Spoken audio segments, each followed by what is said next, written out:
The massive ship moved through space like a floating city. Its hull gleamed silver and gold, covered in symbols that meant peace in 100 different languages.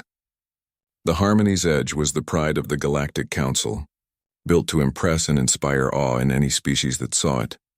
On the bridge, Ambassador Zethkari stood tall on his forelegs, his blue skin shimmering under the soft lights.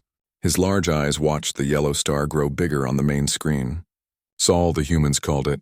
Around that star lived a species that had never been contacted before. Today would change that. "We are now at the edge of their solar system," reported Navigation Officer Kelm. Her tentacles danced across the control panel with practiced ease. All sensors show primitive technology. Chemical rockets, basic fusion drives. They have not even left their own star system properly. Zethkari nodded. This was normal. Most species were like this when the Council found them, stuck on one world or barely spreading to nearby planets. The Council had seen it thousands of times before. "Begin the first contact protocol," he ordered. The communications array came alive. Powerful transmitters sent messages in every frequency the humans might use. Radio waves, quantum signals, even simple light patterns. The message was the same one the Council had used for 3,000 years. It had never failed to work.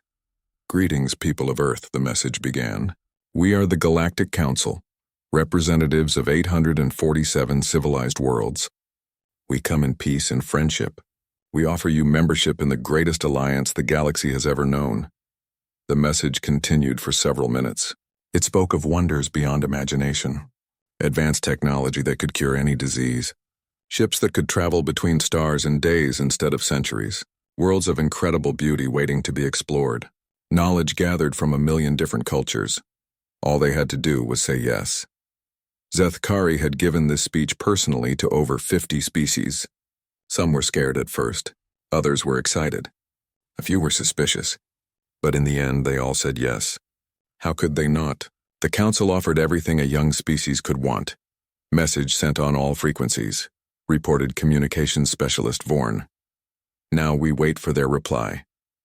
The wait was never long. Usually, primitive species needed time to argue among themselves about what to do. Their governments would hold emergency meetings. Their scientists would study the message. Their leaders would debate and worry, but the answer was always the same. Yes, hours passed. Zethkari remained patient. Some species took longer than others. The more divided they were, the longer it took. Humans seemed to have many different nations and governments. It might take them a day or two to agree. "Incoming transmission," Vorn announced suddenly. "It's from Earth. Already?" Zethkari was surprised. "That was faster than expected." "Put it through." The main screen flickered. Instead of showing the face of some human leader, it displayed simple text.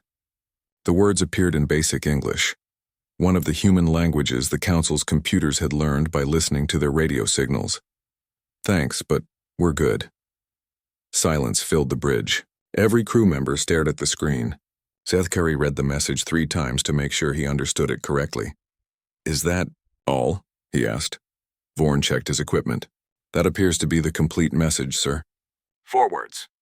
"Thanks, but we're good." "There must be some mistake," Zethkari said. "Run a translation check. Make sure we understood correctly."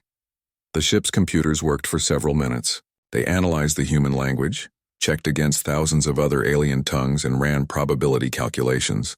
The result was the same. "Translation confirmed, sir. The humans are saying thank you, but they are declining our offer. They believe their current situation is satisfactory. This had never happened before. Not once in 3,000 years of Council expansion. Species might take time to decide. They might ask questions. They might even try to negotiate terms. But no species had ever simply said no. "Send another message," Zethkari ordered. Perhaps they did not understand the full scope of our offer. The second message was longer and more detailed. It explained exactly what Council membership meant. Access to technology that could extend life for centuries. Clean energy that could power entire worlds. Medical knowledge that had eliminated disease on hundreds of planets. Trade networks that spanned the galaxy. Protection from hostile forces. It also gently explained what happened to species that refused to join. They were left alone, yes, but they were also left behind. As the galaxy moved forward, they remained isolated and primitive. Eventually, they usually changed their minds, but by then the terms were not as generous. The message took 2 hours to transmit in full. Surely this would make the humans understand. The reply came back within minutes. We said no. Please respect our boundaries. Zethkari felt something he had never experienced in his long career as a diplomat. Confusion mixed with a touch of anger. Who were these humans to refuse the greatest gift in the galaxy? Did they think they were better than the 847 species that had gratefully joined the council? "Sir," said Science Officer Drac, looking up from her instruments, "I'm reading some unusual energy signatures from the inner system." "What kind of signatures?" "Unknown. The readings don't match any technology in our databases. It's almost like they're using power sources we've never seen before." Zethkari frowned. That was impossible. The Council's technology was the most advanced in the galaxy. They had absorbed the knowledge of nearly 1,000 different civilizations. There was no technology they hadn't encountered. "Run a deep scan," he ordered. "I want to know exactly what we're dealing with." The scanners reached out across millions of kilometers, probing the human solar system. What they found made no sense. The humans had built massive structures around their star. Not simple orbital platforms, but enormous constructs that harvested energy on a scale that should have been impossible for such a primitive species. "They've built a partial Dyson swarm," Drac reported, her voice filled with disbelief. "Thousands of energy collectors positioned around their star. The power output is incredible." "That's impossible," Zethkari said. "Our files show they only achieved nuclear fusion 50 years ago.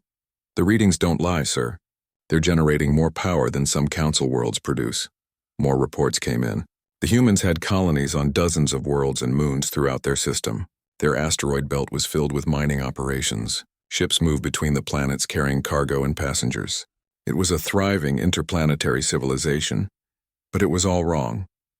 The technology was different from anything in council records. Their ships moved in ways that defied known physics. Their energy sources produced no waste heat. Their materials were stronger than anything the council had developed.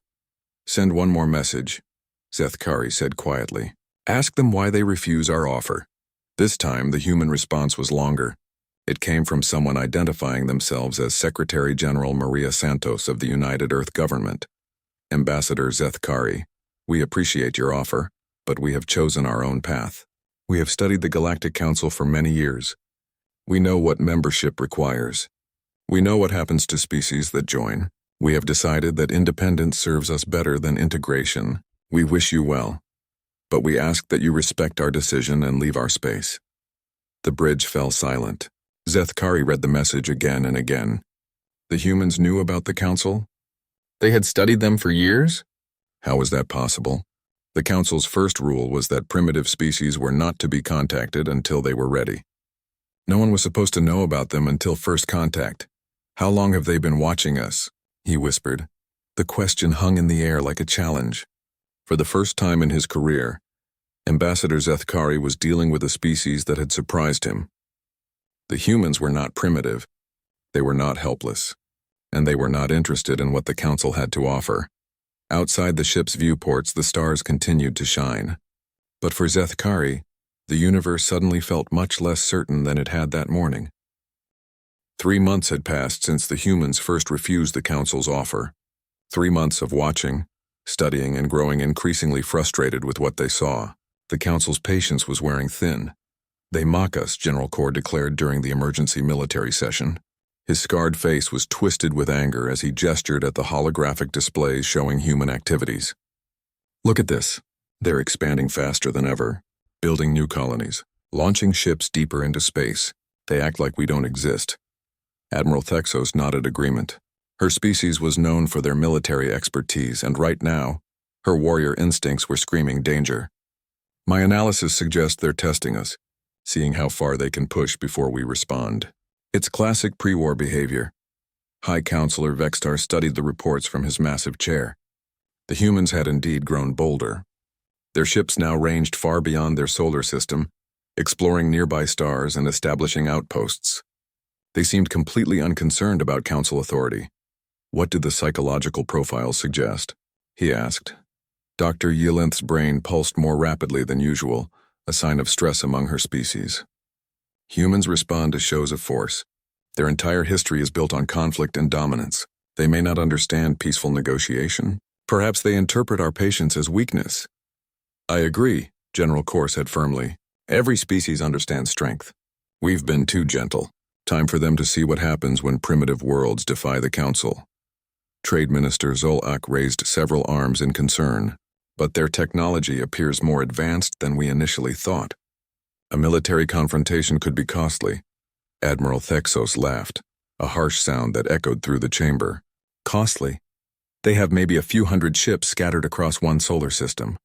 We have battle fleets numbering in the thousands. Our weapons have destroyed planets.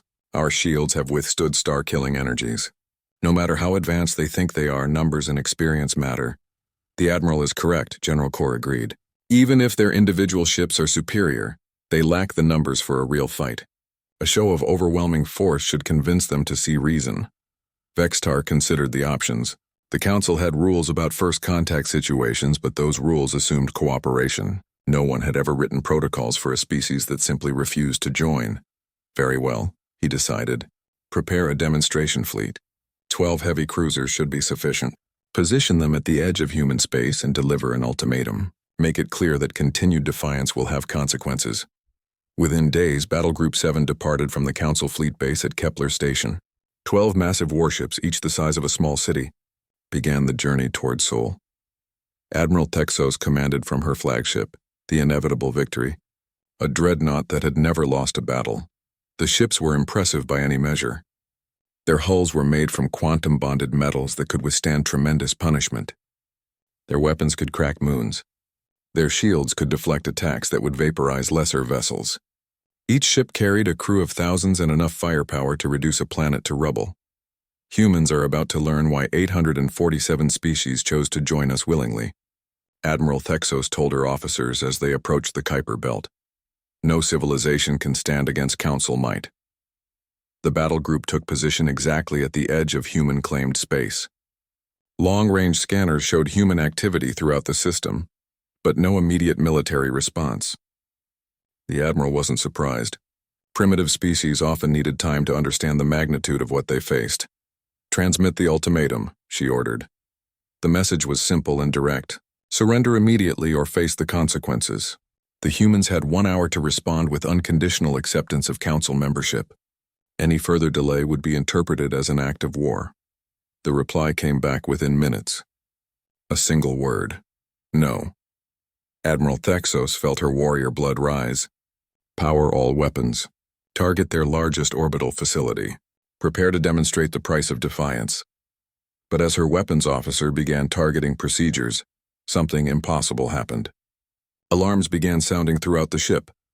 Admiral, called sensor operator Quintel, his voice filled with confusion. I'm reading massive energy spikes all around us. But there's nothing on visual. Explain, Thexos demanded. Unknown energy sources. Hundreds of them. They're surrounding our entire formation. On the main screen, space looked empty. Stars twinkled peacefully in all directions. Nothing moved. Nothing threatened. But the instruments insisted otherwise. Sir, the communications officer called urgently. Incoming transmission from an unknown source. Put it through. The main screen flickered and showed the interior of what appeared to be a ship's bridge. A human male in a dark uniform looked directly at the camera. His expression was calm, but his eyes were cold. Admiral Thexos, the human said. I am Fleet Commander Chen of the Earth Defense Force. You were asked politely to leave our space. This is your final warning. Final warning? Thexos laughed. Look around, human. You're surrounded by the most powerful battle fleet in the galaxy. Your little ships are no match for Council technology. Commander Chen's expression didn't change. I suggest you run another sensor sweep. Confused but curious, Thexos ordered new scans. What the instruments showed made her blood freeze. The empty space around her fleet was not empty at all. Hundreds of contacts appeared on the display, surrounding every Council ship. Sleek vessels of unknown design had somehow approached without being detected. Impossible, she whispered. Our sensors would have detected any approach. Your sensors detect what we allow them to detect, Chen replied calmly. We've been watching your technology for over 2 centuries. We know exactly how it works. 2 centuries? That's impossible. We only discovered your species 3 months ago. Chen smiled for the first time, but it wasn't a pleasant expression. You discovered that we wanted to be discovered. We've been monitoring Council expansion since before your species joined. The implications hit Admiral Thexos like a physical blow. If the humans had been watching the Council for centuries, they knew everything. Fleet movements, technology, tactics, weaknesses. They had prepared for this moment for generations. You're lying, she said, but her voice lacked conviction. Target their weapons systems, Chen ordered someone off screen. Non-lethal disable. Suddenly, every console on the inevitable victory went dark. Weapons, shields, engines, life support, everything shut down simultaneously. Emergency lighting cast the bridge in a red glow as backup systems struggled to come online. What did you do? Thexos demanded. Your computer systems are more vulnerable than you realize, Chen explained. We've had centuries to study them. Every Council ship has the same basic architecture, the same security protocols, the same weaknesses. Reports flooded in from the other ships in the battle group. All 12 vessels were completely disabled. Dead in space, helpless as newborns. Their mighty weapons were useless. Their impenetrable shields were offline. Their powerful engines were silent. This is an act of war, Thexos said desperately. No, Chen corrected. This is self-defense. You came to our space with weapons powered and threats ready. We're simply ensuring you can't carry them out. The Council will not stand for this. The Council will do exactly what it has always done when faced with superior force. Chen replied, it will negotiate. For the first time in her military career, Admiral Thexos felt completely helpless. Her ships, the pride of the Council fleet, had been disabled without a single shot being fired. The humans had demonstrated technological superiority so complete it was humiliating. We're going to escort you to the edge of our space, Chen continued. Your ships will be repaired enough to return home. But understand this. Any future Council ships that enter Sol space with hostile intent will not be treated so gently. As human ships became visible, materializing out of seeming nothingness, Thexos got her first good look at the enemy. The vessels were elegant and deadly, their hull designs unlike anything in Council databases. They moved with impossible grace, clearly using technology far beyond Council understanding. How? She whispered. How did we advance so far? How did we hide from you for so long? How did we defeat your fleet without firing a shot? Chen's smile returned. Those are very good questions, Admiral. Perhaps the Council should have asked them before threatening us. The human fleet began moving, gently but firmly herding the disabled Council ships toward the system's edge. As her flagship was pushed helplessly through space, Admiral Thexos realized that everything had changed. The humans weren't just refusing to join the Council, they were demonstrating that they didn't need to. The emergency session began at dawn on Centralis, the Council's capital world. Representatives from dozens of species filled the great assembly hall, their voices creating a buzz of confusion and concern. In 3,000 years of expansion, nothing like this had ever happened. High Counselor Vextar called for order with a gesture of his massive clawed hand. The ancient Saurian had seen the Council grow from a small alliance of 12 worlds to the galaxy's dominant power. His experience was vast, but even he had no protocol for this situation. The humans have refused, he announced, his deep voice carrying across the chamber. Not only refused, but they claim to have been watching us for years. A wave of shocked whispers filled the room. Council member Triana of the Aquatic Federation raised her fin-like arm. How is this possible? Our long-range sensors showed primitive technology. Chemical rockets, basic fusion. They barely have colonies on their neighboring worlds. That appears to have been incorrect, Vextar replied. Ambassador Zethkari's reports show advanced energy collection, massive orbital structures, and technology that doesn't match our databases.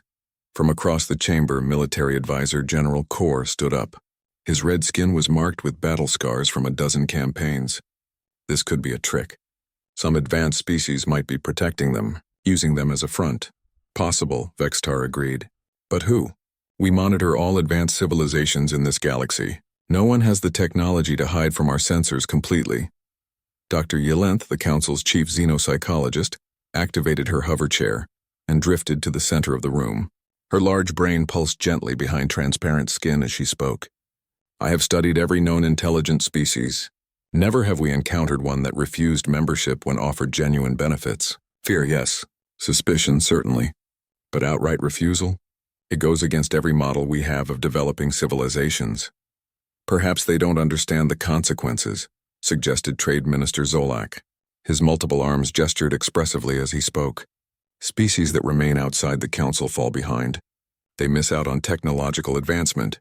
They become isolated and eventually extinct or irrelevant. The human response suggests they understand perfectly, Vextar said.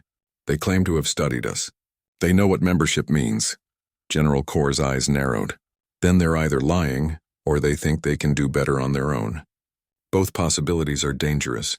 If they spread this idea to other species, it could threaten council stability. The room erupted in worried chatter. The council's power came from unity. Every member world contributed resources, knowledge, and loyalty in exchange for protection and advancement. If species started believing they could succeed independently, the entire system could collapse. Order, Vextar commanded. Dr. Yillenth, what do your psychological profiles suggest about human behavior? The scientist's brain pulsed faster as she accessed her databanks. Humans are unusual. Their history shows remarkable adaptability and aggression. They fought among themselves constantly but always recovered stronger. They show little respect for authority structures that don't serve their needs. Most concerning, they have a pattern of rejecting offers that seem too good to be true. Too good to be true? General Kor laughed harshly. Council membership isn't a trick. It's genuine advancement. To us, yes, but humans might see it differently. Their historical records show deep suspicion of any offer that requires giving up independence. They value freedom above security or comfort. Trade Minister Zolak waved his arms dismissively. Primitive thinking. Freedom doesn't feed populations or cure diseases. Technology does. Organization does. The Council has lifted billions of beings out of poverty and ignorance. Yet the humans appear to have lifted themselves, Dr. Yillenth observed quietly. The comment created an uncomfortable silence.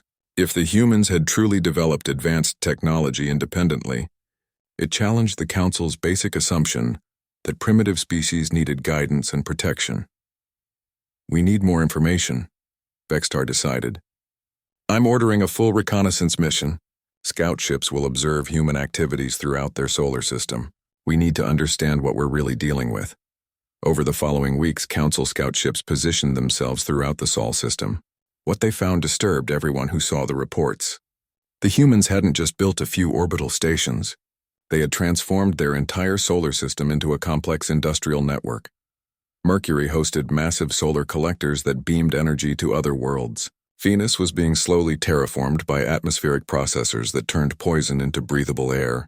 Earth's moon had been converted into a construction yard where new ships emerged daily. Mars supported millions of colonists in vast underground cities. But it was the asteroid belt that shocked the observers most. The humans had built mobile cities that followed resource-rich asteroids, stripping them completely before moving to the next target. The efficiency was incredible. They wasted nothing and recycled everything. Their technology is completely different from ours, reported Scout Captain Linara over quantum communication. They use quantum manipulation at the molecular level. Their ships don't have traditional engines. They seem to manipulate space-time directly. That's impossible, General Kor responded from Centralis. Space-time manipulation requires massive amounts of energy and computational power. A species their age couldn't possibly have developed it. I'm sending you the data now. See for yourself. The information that arrived challenged everything the Council thought they knew about technological development. Human ships moved without visible propulsion, turning and accelerating in ways that should have killed their crews. Their materials were impossibly strong yet lightweight. Their computers processed information faster than Council quantum systems. Dr. Yillenth studied the reports with growing amazement. They've taken a completely different technological path than any species we've encountered. Instead of following our development model, they've created something entirely new.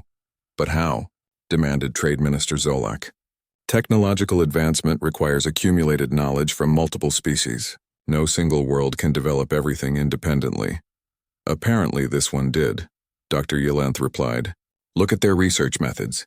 Instead of specializing like most species, they maintain broad knowledge across all fields. Their scientists work together in ways we've never seen. They share information freely instead of guarding it. High Counselor Vextar studied the data with growing unease. If they've truly achieved this level of advancement independently, they don't need us. Worse, General Kor added grimly. They might be more advanced than us. The possibility hung in the air like a poison cloud. The Council's authority came from being the most advanced civilization in the galaxy. If the humans had surpassed them, everything changed. There's something else, Scout Captain Linara reported. We've detected long-range sensors throughout their system. Very advanced ones. They know we're watching them. And, Vextar asked, they don't seem to care. They're not hiding their activities or preparing defenses. It's like they're confident we can't threaten them. The implications were staggering. Either the humans were incredibly naive, or they had reasons for their confidence that the Council didn't understand. Continue observations, Vextar ordered, but maintain safe distances. We need to know everything about their capabilities before we decide how to proceed. As the session ended and representatives returned to their worlds, a new feeling spread through the Council chambers. For the first time in millennia, they faced uncertainty. The humans had shattered their understanding of how civilizations developed. Worse, they had suggested that the Council's way might not be the only way. In his private chambers, High Counselor Vextar stared out at the stars and wondered if the galaxy was about to change forever. The humans had said no to the greatest offer in known space. The question now was whether they had the power to make that refusal stick. The news of Battle Group 7's humiliating defeat spread through Council space like wildfire. 12 of the galaxy's most powerful warships, disabled without a shot being fired. Their crews returned home with stories that seemed impossible, speaking in hushed voices about human technology that defied everything the Council understood about physics and warfare. Emergency sessions convened on every member world. Panic spread among species that had grown comfortable under Council protection. If the mighty Council fleet could be neutralized so easily, what did that mean for galactic security? High Counselor Vextar stood before the Grand Assembly, his ancient face showing the weight of his concerns. Behind him, holographic displays showed the disabled Council, ships being gently pushed out of human space by vessels that seemed to dance through space without visible propulsion. The situation has escalated beyond our initial projections, he announced to the gathered representatives. The humans possess technology we do not understand, military capabilities we cannot counter, and most disturbing, knowledge of our operations spanning centuries. General Kor rose from his seat, his warrior pride still burning from the defeat. Then we must mobilize the full Council fleet. 100 battle groups. 1,000. Whatever it takes to overwhelm them through sheer numbers. With what result? Dr. Yellenth interjected, her massive brain pulsing with agitation. If they can disable 12 ships effortlessly, what makes you think they cannot disable 1,200? Or 12,000? The question silenced the chamber. For the first time in millennia, the Council faced an opponent they could not simply overwhelm with superior firepower. There is another option, Vextar said quietly. Direct negotiation. Face to face. Perhaps we can understand what they truly want. They want independence, Trade Minister Zolak protested. They've made that clear. But independence from the Council means isolation from galactic civilization. Eventually they'll realize their mistake. Will they? Asked Dr. Yellenth. Everything we've observed suggests they're advancing faster alone than most species do with Council support. What if independence makes them stronger, not weaker? The implications were terrifying. The Council's entire system was based on the assumption that cooperation was always superior to isolation. If the humans proved otherwise, it could inspire other species to question their membership. After hours of debate, Vextar made his decision. I will go personally. 1 ship, minimal escort, diplomatic flags flying. If the humans truly want negotiation, they'll have to face me directly. 3 days later, the Council diplomatic vessel, Peaceful Resolution, approached Sol system. The ship was designed for negotiation rather than war, its hull decorated with symbols of peace from across the galaxy. Only a small escort of 2 cruisers accompanied it, and their weapons remained powered down. The human response was swift. A single ship appeared on their sensors, moving to intercept. It was smaller than any Council vessel, but radiated an aura of quiet power. As it approached, Vextar got his first close look at human engineering. The ship was beautiful in a way Council vessels were not. Where Council ships were built for intimidation and raw power, the human craft seemed almost artistic. Its hull flowed like liquid metal, and energy patterns danced along its surface in mesmerizing displays. Incoming transmission, reported the communications officer. The main screen activated, showing the interior of the human ship. A middle-aged woman in a simple uniform looked back at them. Her expression was professional but not hostile. "High Counselor Vextar," she said. "I am Admiral Chen, commander of the Sol Defense Fleet. You requested direct negotiation. We have agreed to meet, but not in space. If you truly wish to understand our position, you must come to Earth." Vexitar was surprised. "You want me to visit your homeworld?" "Understanding requires context," Admiral Chen replied. "You've spent centuries studying other species through the lens of Council membership. To understand humanity, you need to see us as we truly are." It was unprecedented. Council representatives never visited primitive worlds directly. The risk was too great and the protocols too rigid. But these humans had already shattered every protocol Vextar knew. "Very well," he agreed. "But I bring a security team. Of course. We'll escort your ship to Earth orbit. Your people will be perfectly safe." The journey through the Sol system was a revelation. Everywhere Vexitar looked, he saw evidence of human ingenuity and ambition. Massive solar collectors orbited the star, beaming energy to distant colonies. Asteroid mining operations moved through space with impossible efficiency. Ships traveled between worlds in formations that spoke of perfect coordination and shared purpose.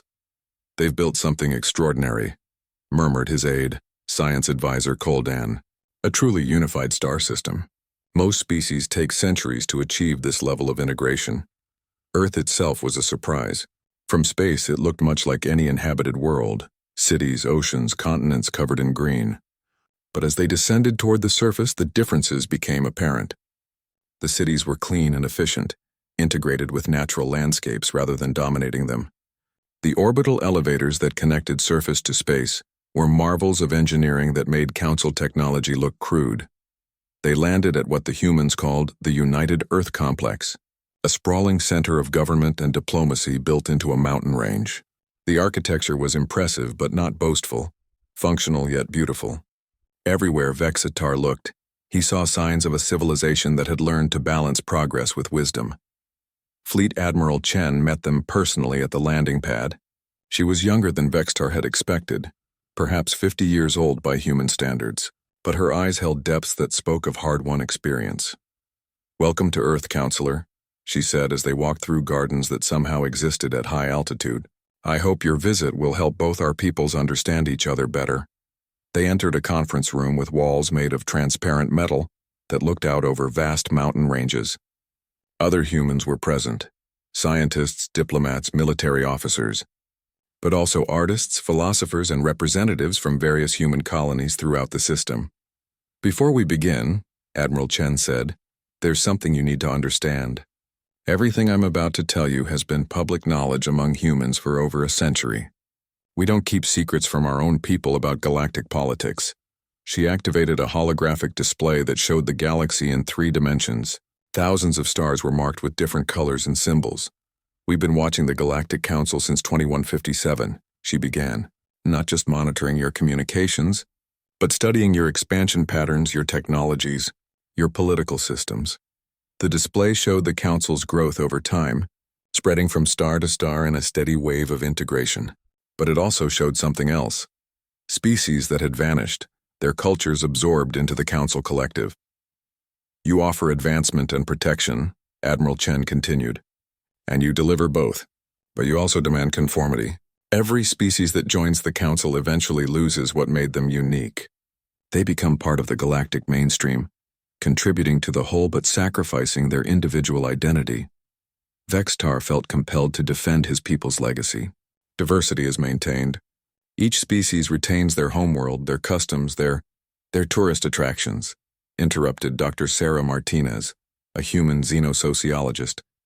"Yes, we've studied that too. Species keep their traditional festivals and cultural displays, but their science becomes Council science. Their technology becomes Council technology. Their children learn Council history and Council values. Within 3 generations, they're indistinguishable from any other Council member." The accusation stung because it contained truth. The Council did encourage cultural integration. It was more efficient, reduced conflicts, and promoted unity, but Vextar had never thought of it as cultural destruction. "What we offer works," he said firmly. "Member species prosper. They live longer, healthier lives. They have access to knowledge and opportunities they never could have achieved alone. At what cost? Admiral Chen asked. Look at this. The display changed, showing detailed records of a species called the Velthari. Vextar remembered them, a water-dwelling people known for their unique art forms and philosophical traditions. They joined the Council 4 centuries ago, Dr. Martinez explained. Brilliant artists. Their sculptures could manipulate gravity to create impossible forms. Their music could induce emotional states in other species. Truly gifted people. They still exist, Vextar protested. They have representatives in the Council colonies throughout their sector. Do they? The display showed modern Velthari.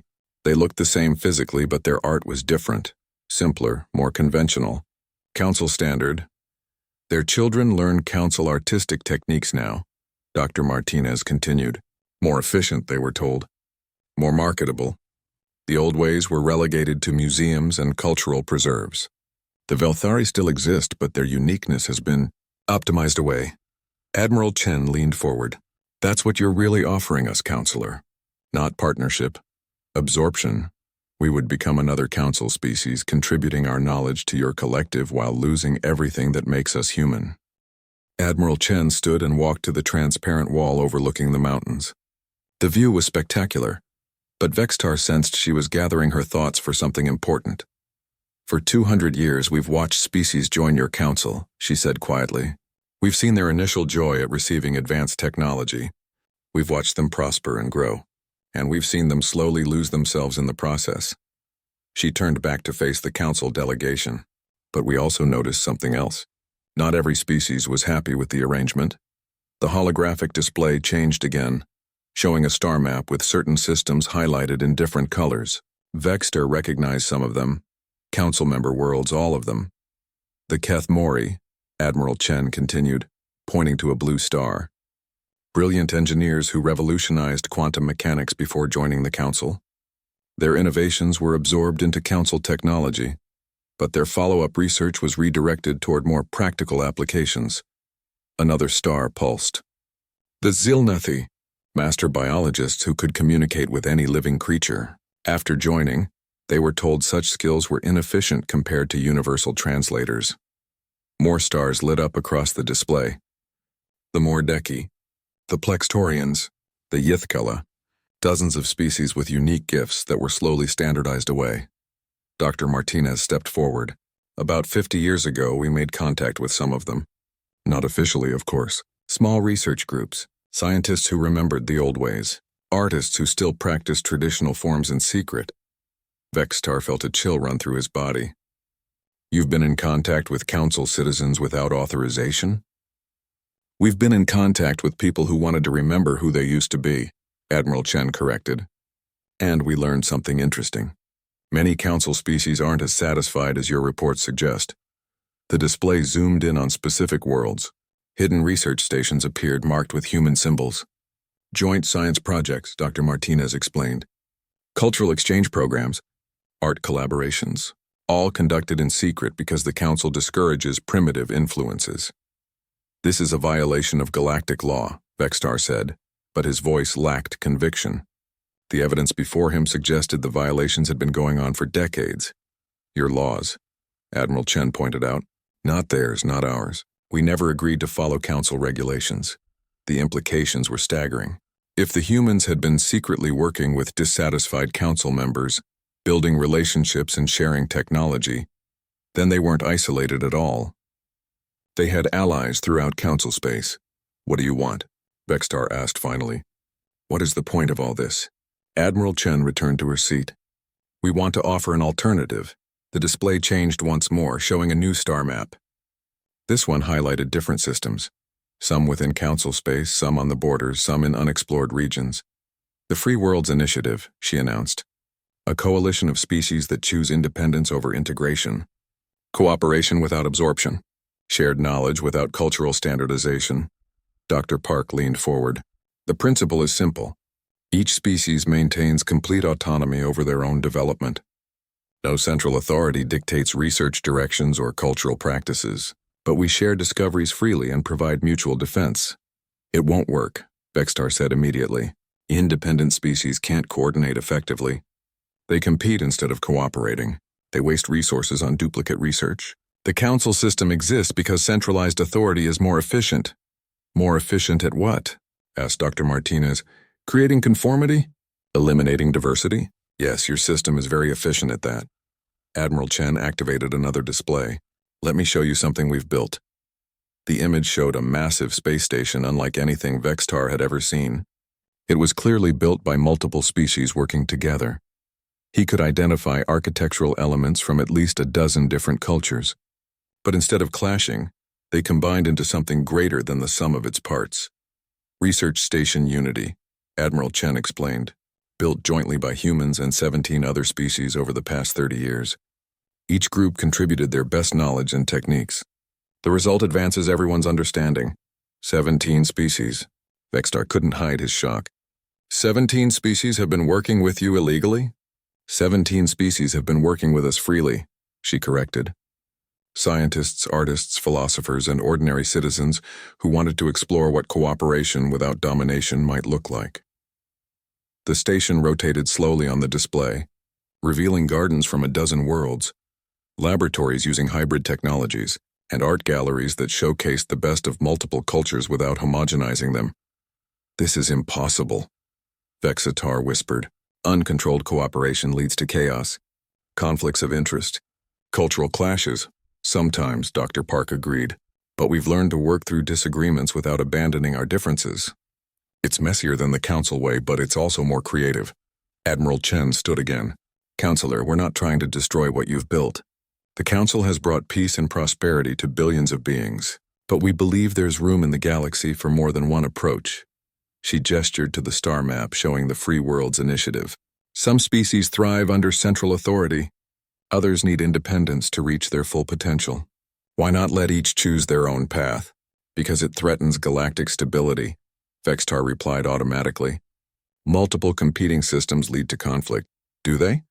Dr. Martinez asked. Or do they lead to innovation? Competition can be destructive, yes, but it can also drive advancement in ways monopoly never can. The human delegation exchanged glances, and Admiral Chen nodded. There's something else you need to know. We're not the only ones offering this choice. The display expanded, showing regions of space far beyond Council territory. New symbols appeared, species and coalitions the Council had never encountered. The galaxy is bigger than the Council has explored, Admiral Chen said quietly. There are other advanced civilizations out there, other ways of organizing society, other paths to advancement. The Council has explored 70% of the galaxy, Vextar protested. The Council has explored 70% of the galaxy in your direction of expansion, Dr. Martinez corrected. But expansion in other directions has been limited by the assumption that nothing more advanced than the Council could exist. Admiral Chen smiled sadly. That assumption was wrong, and some of those other civilizations are starting to take an interest in Council space. The threat was implicit, but clear. The humans weren't just offering an alternative to Council membership. They were warning that alternatives were coming whether the Council wanted them or not. What do you propose? Vextar asked finally. Coexistence, Admiral Chen replied. The Council continues to serve species that want centralized authority and cultural integration. The Free Worlds Initiative serves species that prefer independence and diversity. We trade knowledge, share artistic achievements, and cooperate on threats that affect everyone. And if the Council refuses? Admiral Chen's expression hardened slightly. Then you'll face the same choice every other galactic power has faced throughout history. Adapt or become irrelevant. The conference room fell silent. Outside the windows, human aircraft moved through the sky with impossible grace, powered by technologies the Council didn't understand. The message was clear. Humanity had moved beyond needing Council approval for their choices. I need to return to Centralis, Vextar said finally. The Grand Assembly must hear this proposal. Of course, Admiral Chen agreed. But while you're considering our offer, consider this as well. The display showed Council space from a new perspective with several systems flashing red. 12 Council worlds have officially requested permission to withdraw from the Alliance in the past month. 43 more have made unofficial inquiries. The word is spreading, Counselor. Species are starting to believe they have options. As Vextar's shuttle lifted off from Earth, carrying him back to space and the difficult decisions ahead, He looked down at the world below. It was beautiful, prosperous, and obviously successful. The humans had indeed found their own path through the galaxy. The question now was whether the rest of the galaxy was ready to follow. Behind him, in the conference room he'd just left, Admiral Chen watched the council ship depart. Around her, representatives of humanity's hidden allies waited for her assessment. "Will they accept?" asked Dr. Martinez. Admiral Chen shrugged. "They'll have to. The old order is ending whether they like it or not. The only question is whether they'll help build something better, or try to hold on to the past until it crumbles around them." She looked out at the stars, knowing that scattered among them were species preparing for change, building new alliances, and dreaming of futures where diversity was strength rather than inefficiency. The galaxy would never be the same. And for the first time in centuries, that felt like a good thing.